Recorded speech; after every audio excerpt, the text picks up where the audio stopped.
تخيل ان انت في مطعم وقدامك كريستيانو رونالدو ومحمد صلاح.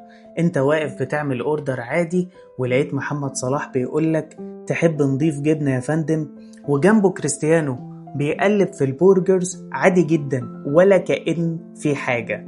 ايه اللي هيجي في بالك؟ انا لو مكانك هقول لهم انتوا بتهببوا ايه هنا؟ انتوا ما تعرفوش انتوا مين؟ ده مش مكانكم. والسؤال هنا، ايه الفرق بينهم وبينك؟ ممكن تقول ربنا اداهم موهبة وما ادهنيش. ربنا مش بيدي ناس وناس تانية، لأ. موهبتك مش لازم انك تكون لعيب كرة شاطر، او ان صوتك حلو، او ان انت ممثل. موهبتك هي اكتر حاجة بتحب تعملها وما تتخيلش ان انت ممكن حد يديلك عليها فلوس. والسؤال هنا، لو انت ناسي انت هتفتكر.